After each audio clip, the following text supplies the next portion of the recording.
In this video, we drop a spare on a Toyota Tacoma. Stay tuned.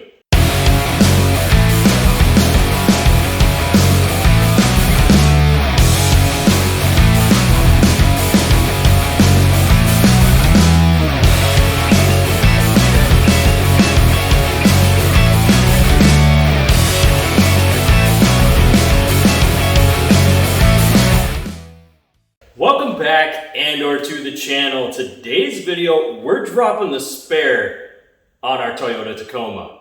Now, the reason we're doing this, obviously we have something set up for this truck and it's got to be at an appointment. I'm not going to go into too much detail. Last video, we removed some skid plates. If I get a chance, I'm going to go ahead and slide that in the tag up above for my YouTube people. For Rumble, please check out removing skids. Now, what we're planning on doing to this vehicle, we need to remove as much underneath as we possibly can without compromising the ability for this vehicle to go up and down the road. One of those things that we need to remove is the spare tire because we want to get some protection and some coating back here. Now, we may be asking, why aren't we doing any modification that we saw in the pile of parts that I had? Again, I'm going to go ahead, slide that in the tag up above for YouTube. Rumble, please go check out the unboxing video for the silver Swine or the new build. I believe I called it the new build. And you'll see there's some parts in there that we're not installing yet. There's a reason for that. I talk about that in that video. I also talk about it in the video that says about the new build to the channel. There is a certain sequence that we have to do when we're doing a build. And this isn't something that most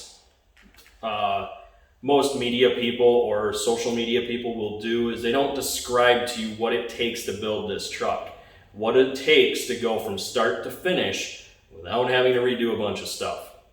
I'll show you how to do it. But today's video, we need to get the spare tire out. Now, I may go through and do some spare tire removals on all the vehicles that we have on the channel, just so that you know how to remove your spare tire. Each vehicle's different. Some of them, they store the stuff in different places. Okay, here we are on the passenger side of the vehicle. What we need to do is move the passenger seat forward. So what we're going to do, some of them have a lever here on the back of the seat. Mine does not. Mine only has this lever here. So what I'm going to do is flip this lever up. That's going to slide my seat forward. Now, I have a bunch of things coming for the channel that we haven't gotten to yet. But to access this bad boy, never mind my trying to clean up the scent of the interior. Quarter turn valve this, lift this up and pull it back. Now, in there is all the tools that I need. I'm going to go ahead and undo this bungee cord right here, and I'm going to pull this out. Okay, so when it was laying in there like you saw it, there was a bungee over it. I had to undo that bungee, grab this lever, pull it back, lift the lever, slide it in, lift this lever up, and then I could just twist this up. That's how I was able to get this one out of there.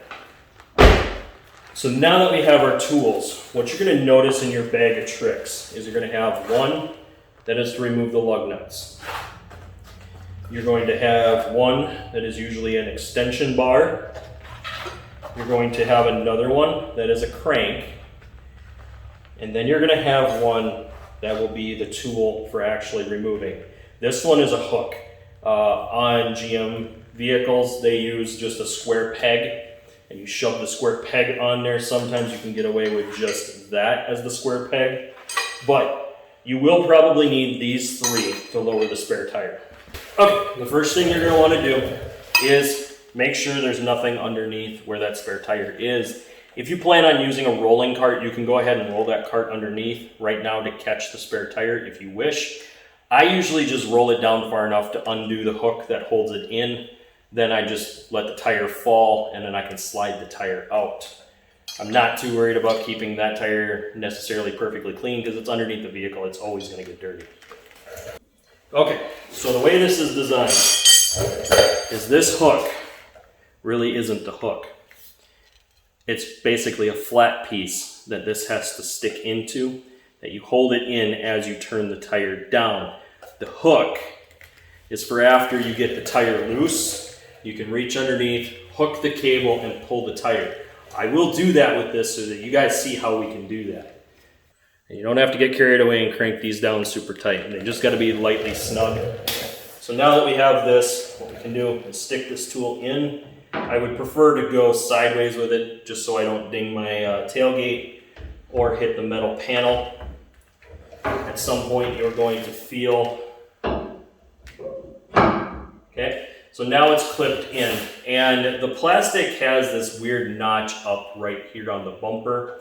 Let me bring you in to show you. Now this may be intentional, it may not be. If it isn't, then just know that it's going to move around a little bit. But right here the plastic is actually slightly lifted up so that when you set this down in here, it kind of holds on to it a little bit for you. It's not perfect.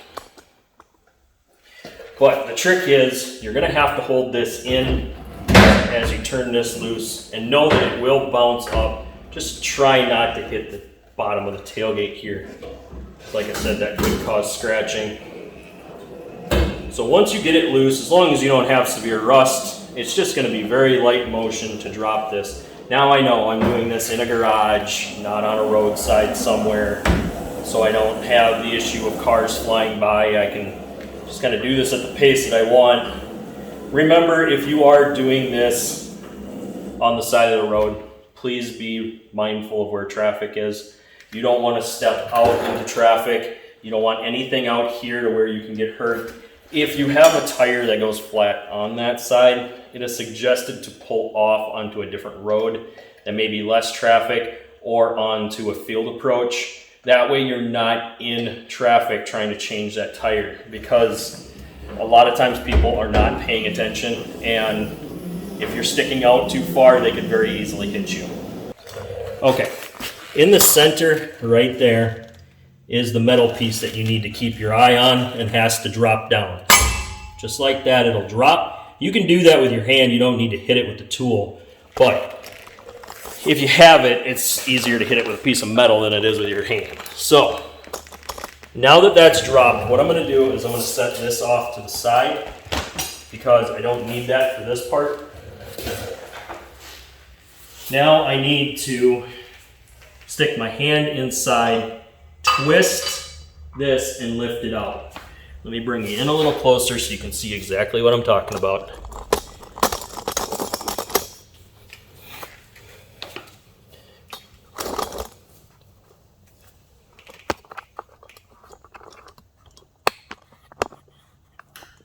Okay, so what you're going to do is reach your hand in, lift this piece of metal up on one side, lift it up out of the spare tire.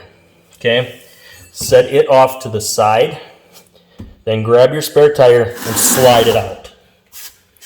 Make sure this doesn't fall back in there, so just slide that. If it rolls to the back like that, it's fine.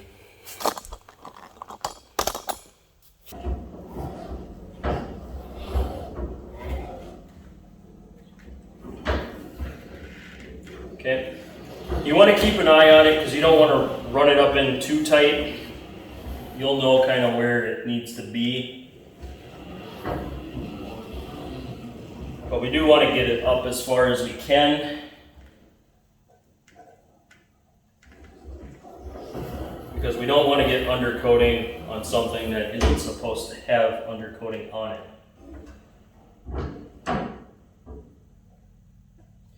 So just know that when you run it up like this, in order to get it down, you may have to have two people. One person might have to be turning this rod while the other person is underneath pulling down on it. It's going to need some weight to bring it down. It won't just come down automatically. If you try to do it like that, it could ball up inside, kind of wad up and make a big mess. So you're going to want somebody pulling down on that while someone else is turning this rod. So what we're going to do is go ahead and slide this out.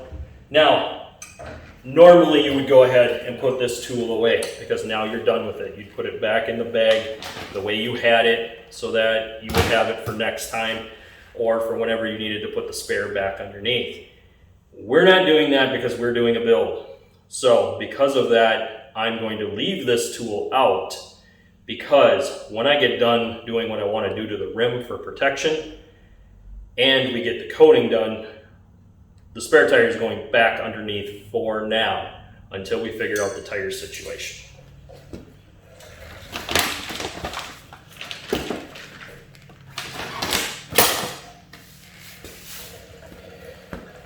But that's going to do it for today's video. I'd like to say thank you for watching.